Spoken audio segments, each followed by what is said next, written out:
This is Collette with Not Your Mom's DIY, and today's tutorial is this super cute llama kitchen towel tea towel. And you can actually make two of these and they can be kissing llamas. So to get started, you are going to find the center of your kitchen towel tea towel. So unfold it and fold it down the center. And then you can use a pin to kind of mark that center crease. Now, depending on how you want to do your llama, if you want to do two tea towels and the llamas are kissing, then the center line is going to be the line where you want to put the llama's mouth, and the llama is actually going to be to the right or the left of the center line. But if you just want to do one towel and you just want your llama centered and there's no second llama to worry about, then that center line is actually going to be more centered on your artist board. Because you're actually painting down the center and probably folding it in thirds, versus I plan to fold my two tea towels in quarters, and my center line is a little bit to the right because my llama's mouth is on that line and the llama is going to be to the left of that center line.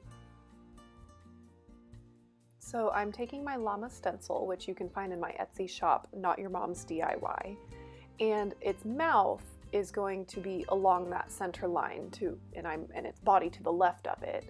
And then my hearts, I'm just going to place in a way that I like, kind of above and around and to the side of the llama. I'm not going to cross over that center line because the way I'm planning to do it are two kissing llamas, so anything to the right of that center line is not going to be seen. So then after you get your placement, you'll go ahead and spray it with spray paint or fabric spray. See a separate tutorial for which paints to use. You want to spray it kind of up and above, because if you get any sort of airflow underneath the stencils, because they're not very heavy, they might fly off, which is what happened to me. So just be aware of that. And then you're going to pick the stencils up. Now be cautious when you do this, because if you tilt it at all and any paint that's on the top plastic portion of the stencil drips onto your canvas, you'll get paint splatters maybe where you don't want them. So try and lift them up quickly and flat, and I put them in a bucket of water there. And then use a hairdryer to dry. It dries pretty quickly. And then you start painting, or in my case, I'm starting with a fabric marker.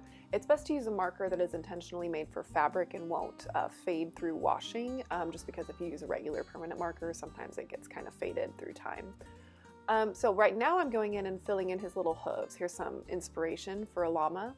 You can go on Pinterest or the internet and find all different kinds of llama inspo out there. Trust me, there's a lot. If you want to, you can make a llamacorn, little llama unicorn, that's up to you. But what I'm doing is I'm using the fine point of my black fabric pen to go in and color in the hooves, and then a little necklace line, and an eye, a little closed eye eyelash look. And then I'm getting my paints mixed together. I'm choosing 3 different colors, mixing pink with white to get a lighter pink. And then just keep in mind, if you're gonna mix anything with black, I'm making kind of a darker green, you only need the tiniest little dab of black. Black goes a long, long way. You really don't need that much. And then I'm just going in and creating a striped blanket to cover my llama's back.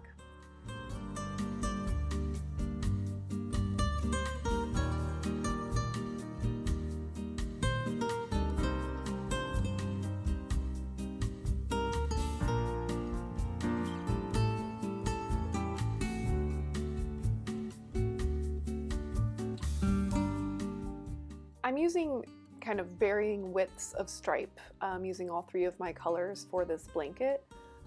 You can do smaller stripes or bigger stripes. You can do a rounded blanket or a square blanket, or the blanket can come up and above the llama. I mean, there's all sorts of different options. So look at some inspiration, do what you're feeling. This is your llama.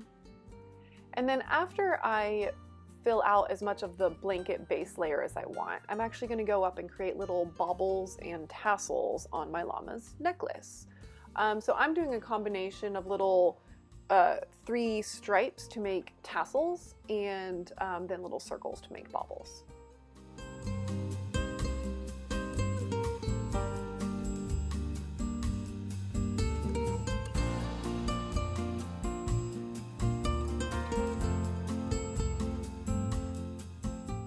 Next, I'm going to use a hairdryer to dry it once more before doing the last step, which is creating a little bit of a pattern on top of the blanket. So little dots or stripes, squigglies, whatever kind of pattern you're feeling for your llama.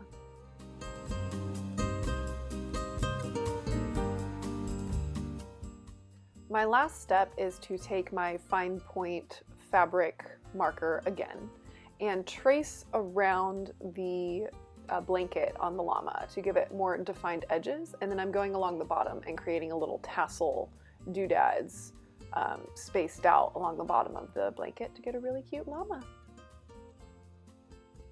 And there it is.